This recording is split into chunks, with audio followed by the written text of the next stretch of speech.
dahil hindi na niya muling kakayanin pa na mawala ng babaeng minamahal.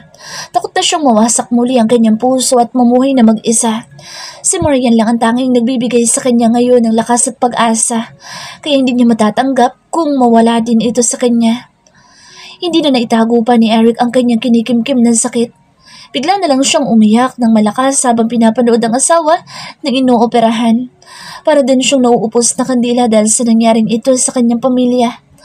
Ang buong akala niya maayos na sila dahil napakadami niyang tauhan na nagbabantay sa kanyang mag-ina. Ngunit ang hindi niya inaasahan ay ang pagtatraidor sa kanya ni Edward. Napakatagal ng driver niya / bodyguard sa Edward kaya tuwalang-tuwala siya dito, ngunit ito pala ang ahas sa kanyang grupo.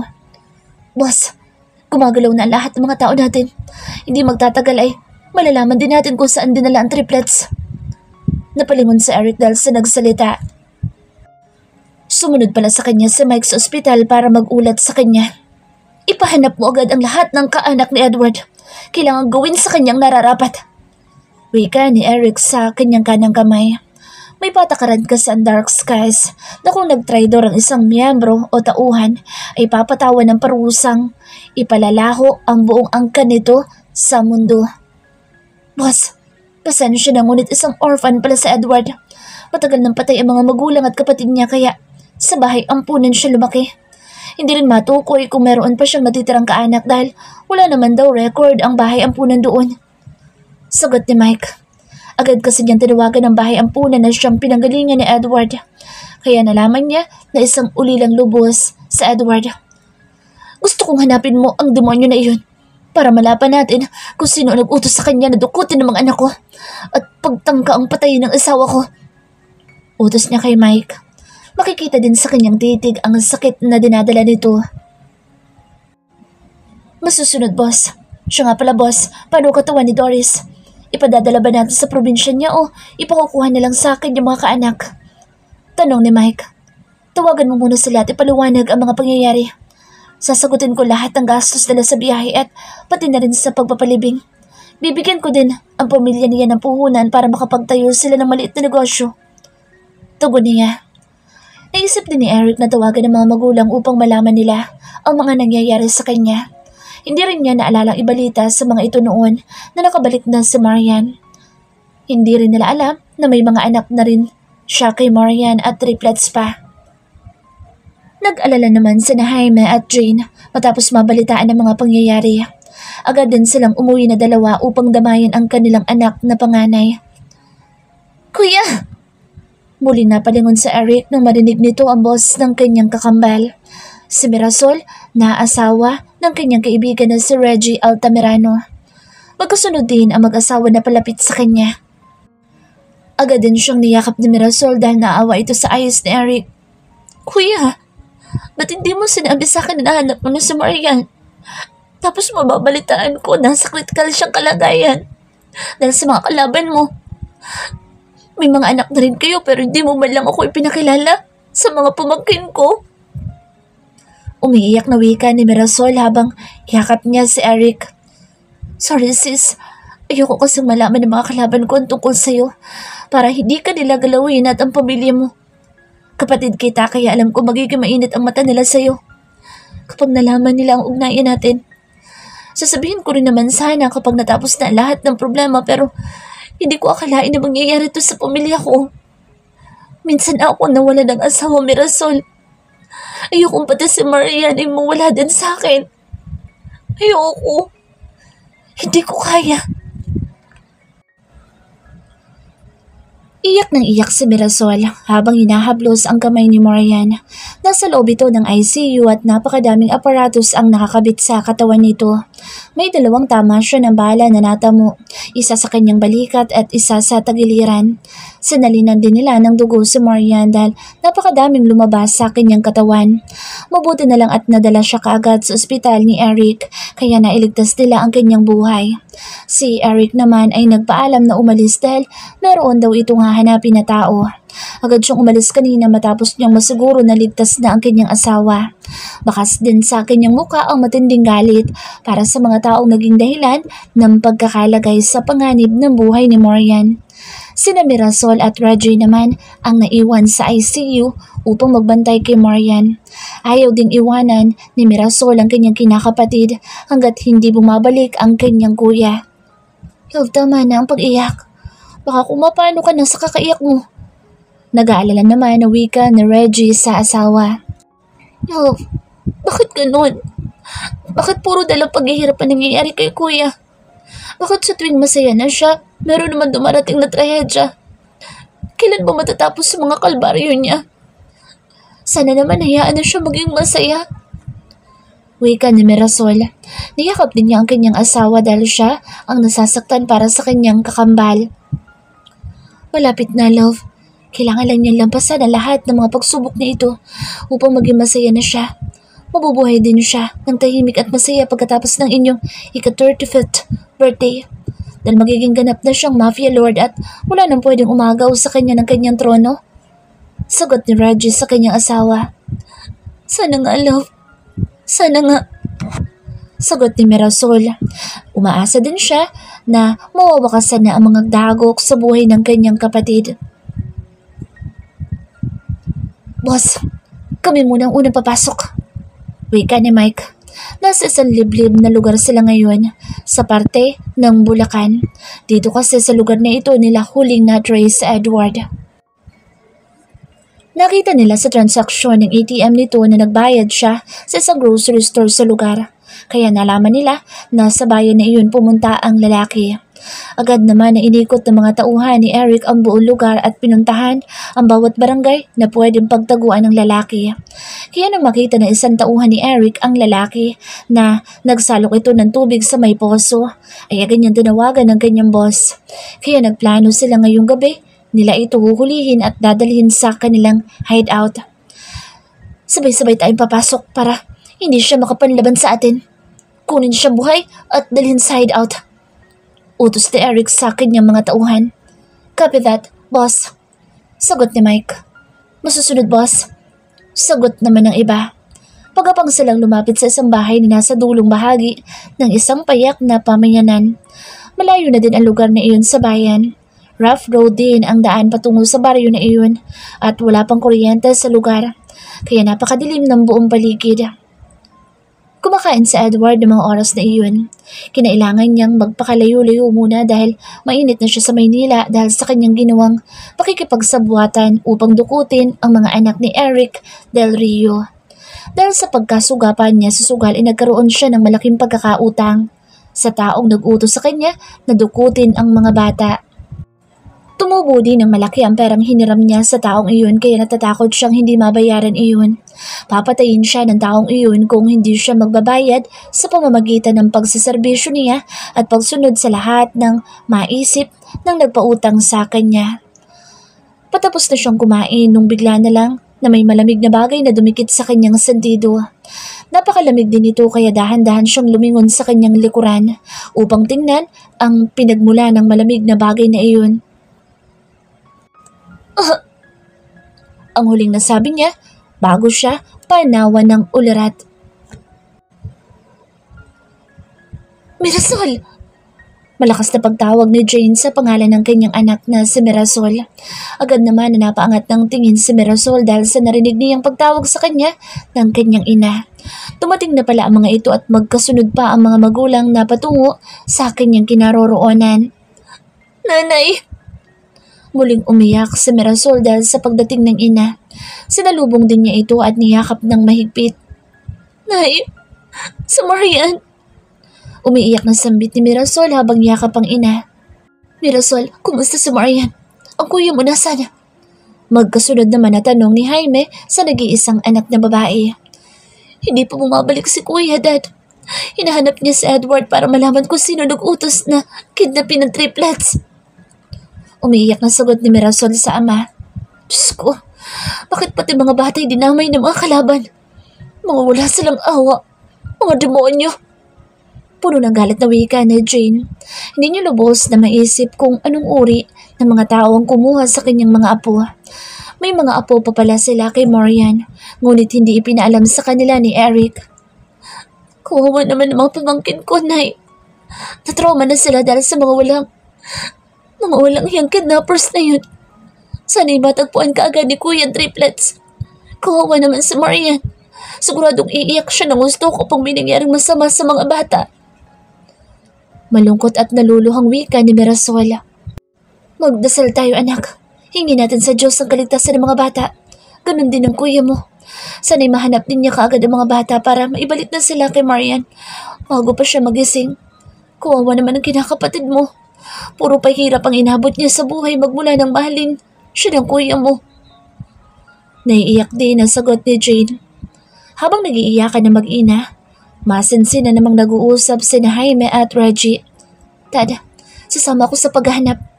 Kailangan mawakasan na ang lahat ng kaguluhan sa buhay ni Eric bago siya tuluyang umupo sa kanyang pwesto.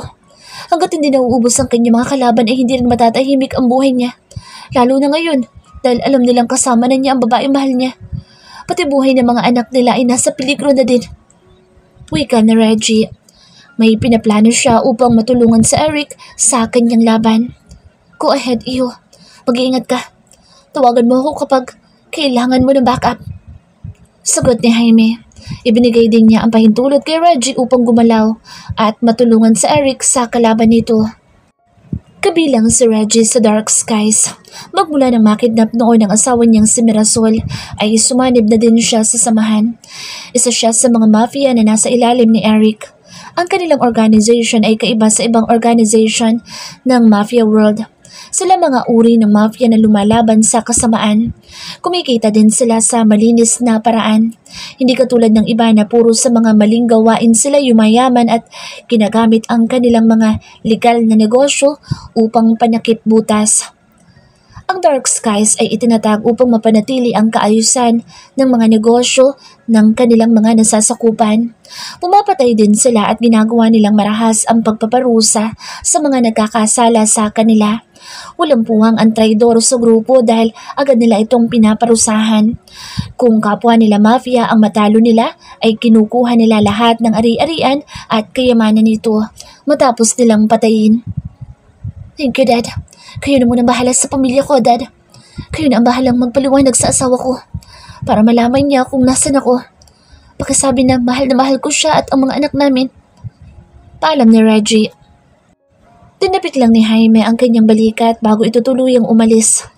Tahimik lang na sinundan agad ng tingin ni Jaime ang likod ng manugang. Alam niyang malakas na si Reggie at malaki ang tiwala niya dito. Dad, nasan ang asawa ko? Napalingon si Jaime sa gawin ng mga mag-ina dahil sa tanong ni Mirasol. Nagtaka kasi siya nang pag-angat niya ng kanyang ulo ay wala na sa tabi ng kanyang ama ang asawa niya. Anak, nagpaalam siya tutulungan ang kuya mo. Huwag kang mag-alala sa asawa mo, Princess, dahil magaling siya at alam ko makakaya niya ang ginagawa ng kuya mo. Sagot ni Jaime sa anak. Niyakap din niya si Mirasol upang maibsan ang kalungkutan nito at pangamba.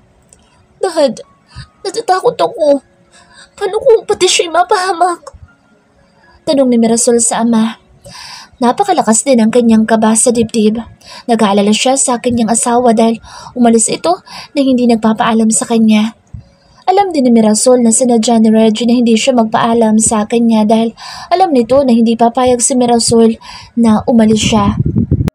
Halina kayo mag-ina. Doon na tayo sa VIP room. Maghintay. Dadalhin naman nila doon si Marian kapag nagising na siya. Wika ni Jaime kina Jane at Mirasol. Inakbayan din niya ang dalawa patungo sa labas. Kayo, pagbantay kayo mabuti sa may pinto ng ICU. Kahit sinong papasok sa loob ay kailangan samahan ninyo upang makasiguro tayong ligtas ang manugang ko. Utos ni Jaime sa mga tauhan niya. Pinaiwanan ang mga ito ni Eric upang magbantay kay Marian bago ito umalis sa ospital. Yes, Master. Sir. Sabay-sabay na sagot ng mga lalaki. Agad din silang pumasok sa loob ng ICU. Mayroong parang lounge sa labas noon na pwedeng tambayan ng pamilya ng nasa loob kaya doon sila pumasto na 4 upang bantayan ang asawa ng kanilang boss. Kailangan din nilang magdoble ingat dahil minsan ang pinagtangkaan ang buhay ni Marian. Noon, unang na-confine ito sa ospital na iyon. Nag-alala din sila na baka meron pang kasama ang nurse na traidor noon. Siguradong sila ang mananagot kay Eric kapag napahamak ang asawa nito. Mahimbing ang pagkakatulog ni Edward nang bigla na lang siyang magulat dahil sa malamig na tubig na bumuhos sa kanyang katawan. Napakalamig nito at tila nanunuot ang lamig sa kanyang kalamnan. Napadaing siya habang nanginginig siya sa lamig. "Boss, gising ng traidor!" Narinig niyang wika ng isang lalaki kaya unti-unti niyang iminulat ang kanyang mga mata. Bigla ding nalaki ang kanyang mga mata dahil nakita niya si Eric na nakaupo sa upuan nito na parang hari. Nakasuot na ang kanyang boss ng overall black at may nakasapaw pong plastic sa ibabaw na tila raincoat. Panay din ang buga nito ng usok habang maras nitong hinihit-hit ang malaking tabako na madalas niyang sindihan kapag meron siyang pahihirapan. Kitang-kita din ni Edward na dahan-dahan itong tumayo mula sa kanyang upuan at naglakad patungo sa lamesa kung saan nakalagay ang iba't ibang uri ng mga patalim na ginagamit nito sa pagpapahirap. "Huwag! Pakulan niyo ko dito! Ayoko pong mamatay!" Malakas na sigaw ni Edward at nag-echo pa ito sa loob ng Slater room. "Boss! Si Madam Bianca nag-utos sa akin!" Pasigaw na pag-amin niya. Nanghihina na si Edward dahil sa dami ng dugo na nawala sa katawan nito, bunga ng pagpapahirap ni Eric. "Saan ko matatagpuan si Bianca? Sagot!" Pasigaw na tanong niya sa lalaki. "May bahay siya sa isang village sa Rizal. Doon niyo siya puntahan. Baka maabutan niyo doon. Mukhang may balak din siya na pumunta ng norte. Dahil narinig ko noon na sinabi niyang doon daw kayo ikakasal na dalawa. Boss, ikaw ang habol niya at hindi ang pamilya mo. Ginagamit lang niya ang mga bata para pumayag kang magpakasal sa kanya." Salaysay ni Edward bago ito tuluyang mawala ng malay tao. Muli pang sinuntok ni Eric ang mukha ng lalaki. Kahit alam niyang wala na itong buhay. Hindi talaga siya kontento sa ginawa niyang pag-torture sa lalaki. At parang gusto pa niyang mabuhay ito at muli niyang singilin sa pagkakasala nito. "Rafi, ikaw na bahala sa taong yan. Siguraduhin mong matutuwa ang mga alaga ko sa kanya." Utos ni Eric sa kanyang tauhan na namamahala sa kanyang hideout. "Masusunod, boss." Agad naman nasagot ni Rafi sa kanya. Agad na umalis si Eric upang puntahan ang sinasabi ni Edward na bahay ni Bianca sa Rizal. Kailangan maabutan nila ang babae upang malaman nila ang kinaroroonan ng kanyang mga anak. Madaling araw na nakarating ang grupo ni Eric sa village na sinabi ni Edward. Sa madilim na bahagi sila tumigil at nagmanman kung may tao nga ba ang bahay. Agad na pinasok ni Lito at Benny ang malaking bahay na sinasabing bahay ni Bianca Quintos. Wala ni isa sa mga guard ang nakaramdam sa kanilang pagpasok kaya mabilis din silang umakyat sa terrace ng malaking bahay. Doon sila dadaan patungo sa loob at aalamin kung nasa loob nga ba si Bianca. Isa-isang binuksan ng dalawa ang mga kwarto sa itaas at tiningnan nila ang loob. "Wala dito." Pabulong na wika ni Lito. "Wala din dito." Saad din ni Benny. "Doon kaya sa malapit sa hagdan. Baka yun ang master's bedroom." Turo niya sa isang pinto na nasa tapat ng hagdan. "Dalawa tayong papasok. Ako magbubukas. Ikaw mauna sa loob." Suwestyon ni Lito. "Sige, tara na." Sagot niya. Dahan-dahan silang lumapit sa may pinto upang buksan ang doorknob nito. Sarado ang pinto kaya ginamitan nito ni Lito ng wire para mabuksan. Nang mabuksan nila ang pinto ay sabay din silang pumasok sa loob habang nakaumang ang kanilang mga baril sa kanilang harapan. "Walang tao dito. Mukhang nakaalis na nga si Bianca. Baka nandoon na siya sa norte." Saad ni Benny. Inisa-isa din niyang tingnan ang mga gamit sa loob upang malaman niya kung kay Bianca nga ba ang kwarto. Si Lito naman ay pumasok pa sa loob ng banyo. Pati ang closet ay tiningnan din niya at kinalkal pa ang mga drawer dahil sa pag-aakalang may makukuha siyang anumang information tungkol kay Bianca. Hanggang sa makita niya ang invitation card sa isang drawer. Kinuha niya ito at tiningnan. Nagulat pa siya dahil mukha ng kanyang boss ang nakalagay sa card. "Eric and Bianca."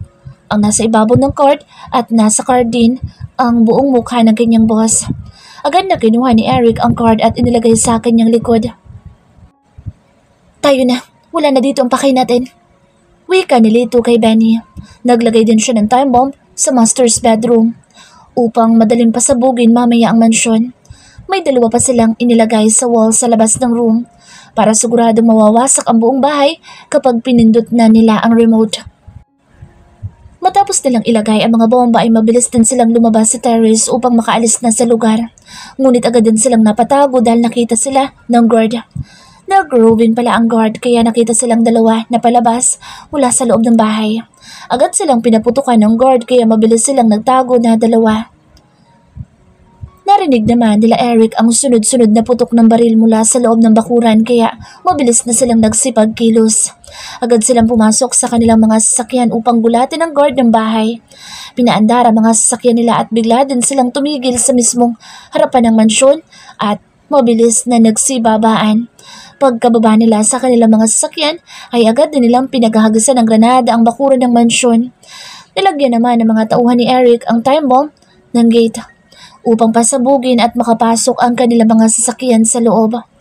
Agad ding lumika ng malakas na pagsabog ang time bomb, kaya nagiba ng tuluyan ang gate. Agad na ipinasok ng mga tauhan ni Eric ang kanilang mga sasakyan upang gawin ang nararapat.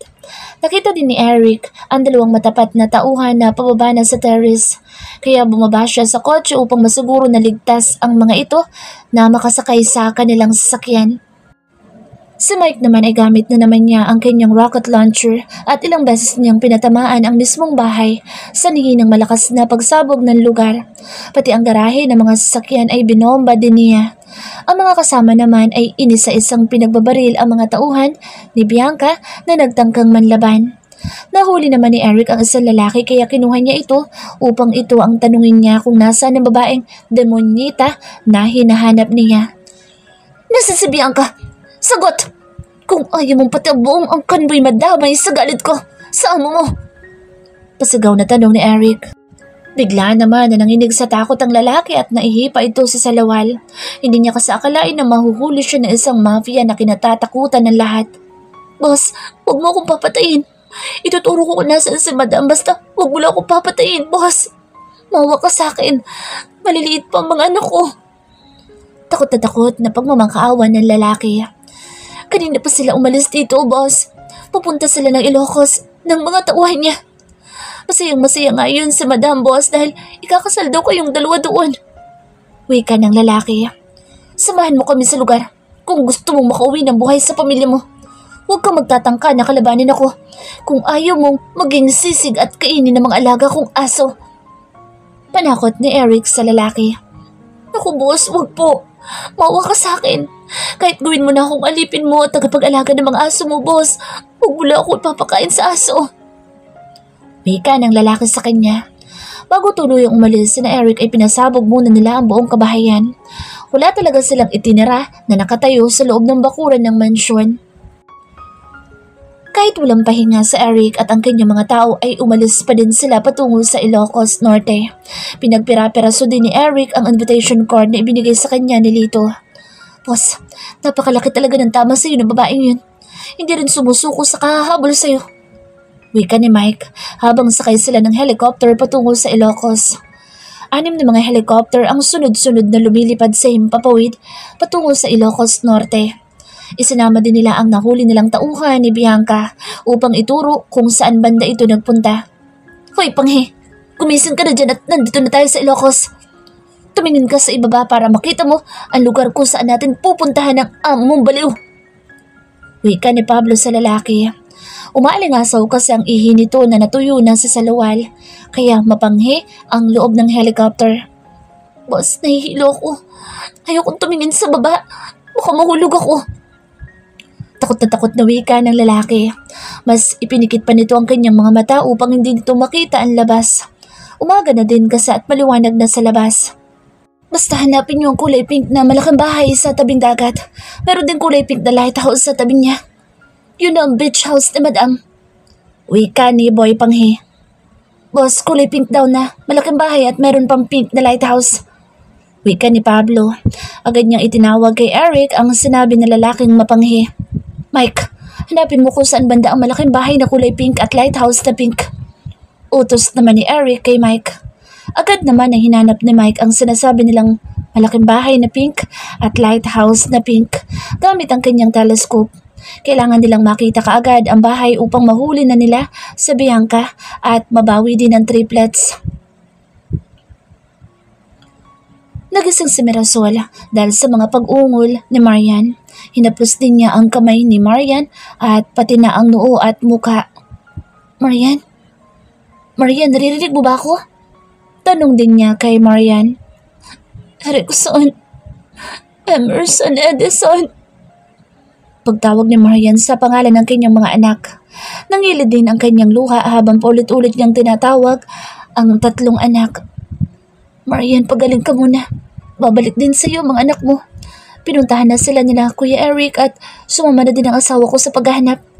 Magpagaling ka ha, para pagbalik nila dito ay matuwa sila dahil magaling ka na. Mirasol, sino kausap mo? Nagtatakang tanong ni Jane sa kanyang anak. Si Marian po, Nay. Mukhang gigising na po siya. Tinatawag din niyang triplets. Tuwang-tuwa naman si Jane dahil sa nagkakamalay na si Marian. Marian, anak. Naririnig mo ba ako, Marian? Ako to, si Nanay Jane, anak. Pagtawag ni Jane sa inaanak na si Marian, umuungol na kasi siya at nakita rin ni Jane na gumagalaw ang kamay nito. Ang mga anak ko. Huwag niyo kunin ang mga anak ko, parang awa niyo na. Huwag ang mga anak ko. Wika ni Marian habang nagpapabaling-baling ang kanyang ulo sa kanyang unan. Marian, hinahanap na sila ni Kuya. Huwag kang mag-alala dahil ililigtas ni Kuya ang triplets. Makikita mo din sila. Magdasal lang tayo at babalik din sa atin ng mga bata. Wika naman ni Mirasol habang pinipigan nito ang kamay ni Marian. Mirasol, tawagin mo muna ng doktor para malaman nila na nagkakamalay na si Marian. Magmadali ka. Utos naman ni Jane sa anak niyang si Mirasol.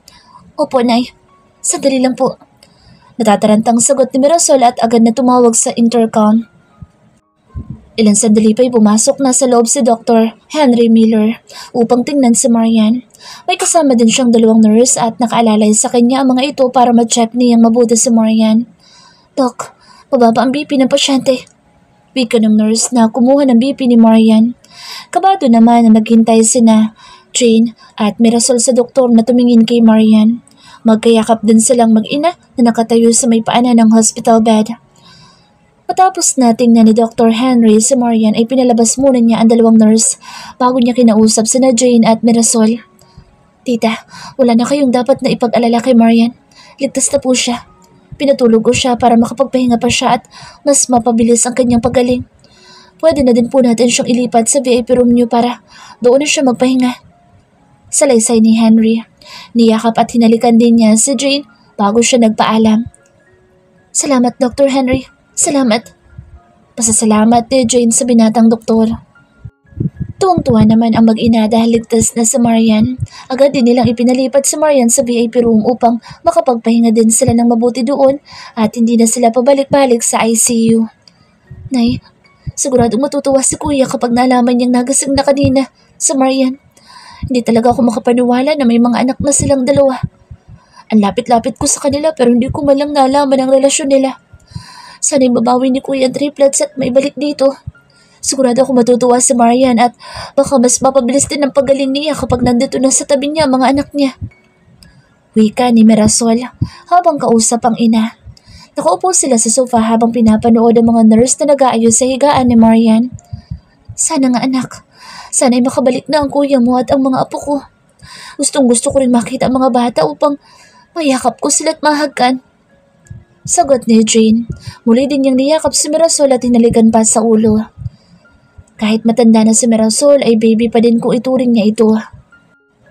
Sa Paris na naninirahan si Jane at Jaime kasama ang bunso nilang anak na si James Jr. at ang mga apo nilang sina Ricky at Heidi. Sina Eric at Mirasol naman ay mas piniling manirahan sa Pilipinas. Dahil sa mga negosyo nila, twice a month naman na dumadalaw sina Mirasol at Reggie sa Paris upang makita ang kanilang panganay na doon nag-aaral. Si Eric naman ay minsan sa isang buwan kung dumalaw sa Paris. Ngunit noong nakaraang buwan ay hindi ito dumalaw sa kanila na siyang ipinagtataka nila. Inikot ni na Eric ang Ilocos Norte upang makita ang hinahanap nilang malaking bahay na kulay pink hanggang sa makita rin nila ito na nasa pinakadulong bahagi na pala ito ng island. Boss, yun ang hinahanap natin. Wika ni Mike habang nakaturo ang kanyang kamay sa ibaba.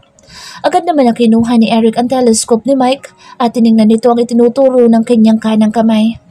Tayo na. Walang ititirang buhay sa mga demonyo na iyan. Ako naman na maghahanap sa triplets. Utos ni Eric sa kanyang mga tauhan. Copy, boss. Sabay-sabay na sagot ng mga tauhan niya. Nagsipaghanda na rin sila para sa gagawin nilang paglusob sa lugar. Mababa lang ang lipad ng mga helicopter habang binabaril naman ng mga tauhan ni Eric ang mga tauhan ni Bianca sa ibaba. Napakadami din ng mga tauhan ni Bianca at mga armado sila ng mga matataas na kalibre ng baril. Ilapit mo doon sa rooftop ng bahay. Doon ako bababa para hanapin ang babaeng baliw at mabawi na ang mga anak ko sa kanya. Utos ni Eric sa piloto. Salubungan niyo sila! Utos ni Bianca sa kanyang mga tauhan. Agad din silang nagsilabasan at binabaril nila ang mga helicopter. Hulihin niyo si Eric. Kailangang maikasal na kami sa lalong madaling panahon. Huwag niyo sasaktan ng mapapangasawa ko. Kundi, tatanggalin ko kayo. Pasigaw na utos niya sa kanyang mga tauhan. Agad din nagsipagtakbuhan ng mga lalaki upang hanapin si Eric sa paligid. Father, maghanda ka na para ikasal na kami ng fiancé ko. Huwag kang gagawa ng anumang ikagagalit ko. Baka ikaw ang unahin kong tanggalan ng itlog. Wika niya sa pari na nakatali sa upuan. Ipinakidnap niya ang pari sa mismong simbahan upang may magkasalang sa kanila ni Eric. Father, ano sa palagay mo? Makakailan kaya kami ng asawa ko mamayang gabi? Naihibang na tanong ni Bianca sa pari na nakaupo sa harapan ng ipinagawa niyang altar. Punong-puno din ang paligid ng mga bulaklak na kulay pink at may mga kortina pa na nakalagay sa paligid para magmukhang elegant ang venue. Patawarin ka nawa ng Panginoon sa iyong mga kasalanan. Magising nawa ang nahihimbing mong isip at mawaglit sa iyong hinaka ang kalupitan at kamunduhan. Wika ng pari. Tinawanan lang ito ni Bianca at muling nangarap ng gising. Pagbibihis na ako, Father, para nakahanda na ako mamaya pagdating ni Eric. Ayoko siyang paghintayin. Baka mainip siya at iwan ako. Wika niya, sabay hubad sa harapan ni Father at isinuot ang kanyang wedding gown. Panginoon ko, patawarin mo ako. Usal na dasal ni Father dahil sama-samang tanawin sa harapan niya. Bianca Quintos, ang aga naman yata ng kasal na inihanda mo. Hindi mo pa nga ako tinatanong kung gusto ko magpakasal sa'yo, di ba?